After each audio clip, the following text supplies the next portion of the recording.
আসসালামু আলাইকুম রহমতুল্লাহ। কোর্সক্রাফট একাডেমিতে আপনাদের সকলকে স্বাগতম।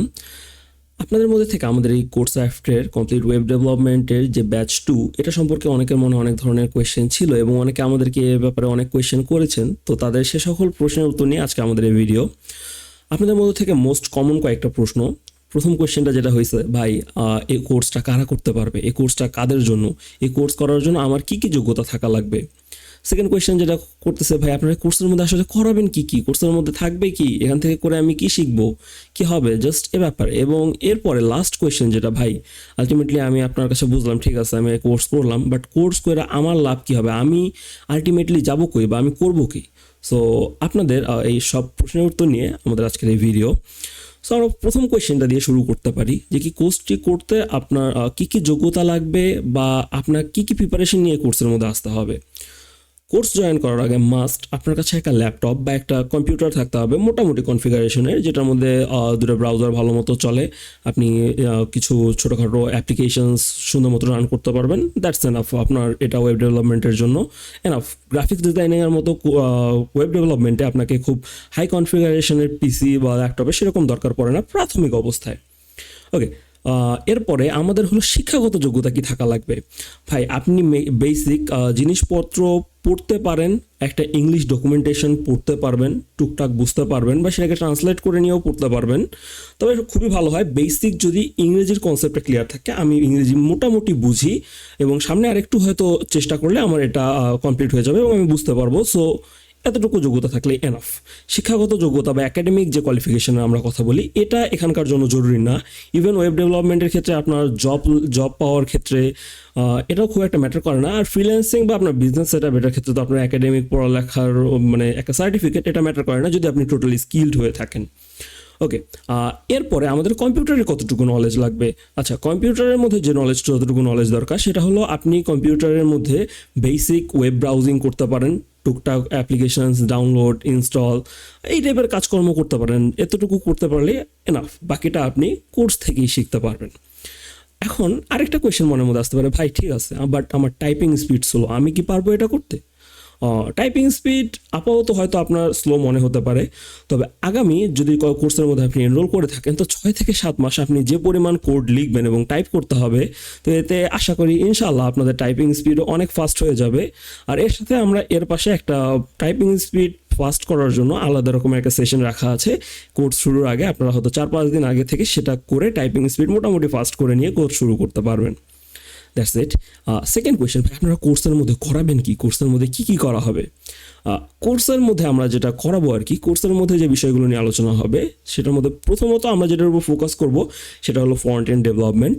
অ্যান্ড ফ্রন্ট এন্ড ডেভেলপমেন্টের পরে আমরা মান স্ট্যাক কিছুটা মানে মোটামুটি পর্যায় পর্যন্ত আয়ত্ত করব যেন আমরা একটা ফুল ওয়েবসাইট বা একটা স্যাস মডেল দাঁড়া করাতে পারি। তো এটার জন্য ফ্রন্ট এন্ডের ক্ষেত্রে বেসিক অবশ্যই আমরা HTML CSS শিখবো। CSS এর কিছু ফ্রেমওয়ার্ক আছে, টেলউইন্ড আছে, বুটস্ট্র্যাপ আছে। তো বর্তমান সময়ে সবচেয়ে জনপ্রিয় যেটা লাইব্রেরি আছে বা যেটা ফ্রেমওয়ার্ক আছে সেটা হলো টেলউইন্ড। এবং টেলউইন্ডের কতগুলো লাইব্রেরি আছে, এর মধ্যে daisy UI, ম্যাম্বা UI and others. আমরা আরও কিছু জিনিস নিয়ে শিখবো ইনশাল্লাহ। এরপরে আমরা 1 মাস জাভা স্ক্রিপ্টের উপরে একটা কোর্স করব। আমাদের অনেকের ক্ষেত্রে যেটা ঘটে, আমরা HTML CSS করছি, করার পরে আর জাভা স্ক্রিপ্টের প্রোগ্রামিংয়ের একটা ভয় পেয়ে কোর্সটা আর কন্টিনিউ করি না বা এর আগে আমরা ছেড়ে আসছি। সো জাভা স্ক্রিপ্টের একদম বেসিক কনসেপ্ট থেকে শুরু করে মোটামুটি লেভেলের প্রবলেম সলভ করতে পারবো এরকম একটা আমরা প্রোগ্রামিং ল্যাঙ্গুয়েজ জাভা স্ক্রিপ্ট এটাকে আমরা শিখবো এবং সেটা 1 মাস ধরে চলবে।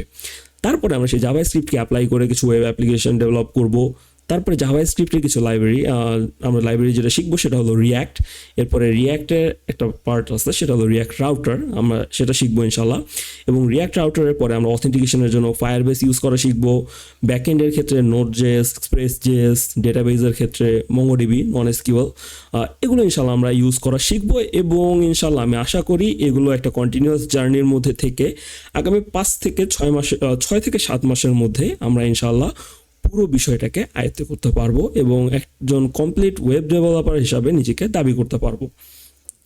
লাস্ট কোয়েশ্চেন, ভাই কোর্স করে আমার লাভ কি। আচ্ছা, কোর্সটা করার পরে বর্তমান আমি যদি পৃথিবীর আলোচনা করি আর কি মার্কেট প্লেসের, তো এক্ষেত্রে ওয়েব ডেভেলপমেন্ট একটা ডিমান্ডিং অবস্থায় আছে। তবে অনেকে আপনাকে বলতে পারে, ভাই AI আপনার চাকরি খায়া নিবে, AI আপনার কাজের জায়গা খায়া নিবে। সো এটা কাদের জন্য হবে? এটা হলো যারা এই মুহূর্তে বিভিন্ন ধরনের ছোট ছোট প্রজেক্ট বা পোর্টফোলিও টাইপ নিয়ে এখনও পড়ে আছেন, বা বিভিন্ন ধরনের লাইব্রেরি ইউজ করে, ফ্রেমওয়ার্ক ইউজ করে ওয়েব ডেভেলপমেন্ট করছেন। তো এটাকে এআই আস্তে আস্তে রিপ্লেস অবশ্যই করে ফেলবে। বাট আপনি যদি একজন গুড প্রোগ্রামার হন, একজন ভালো প্রোগ্রামার হন এবং নিজেকে প্রতিনিয়ত ডেভেলপ করতে পারেন, এআই এর সঙ্গে নিজেকে যদি খাপ খাওয়াই নিতে পারেন, তো এআই কখনো আপনার চাকরি বা আপনার উপার্জন খেয়ে নিতে পারবে না।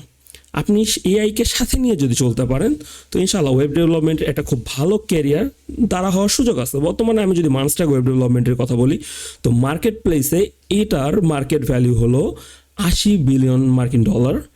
আর যেটা প্রজেকশন আর কি, 2030 সাল থেকে 32 সালের মধ্যে এই ওয়েব ইন্ডাস্ট্রি 150 থেকে $200 বিলিয়ন ক্রস করবে।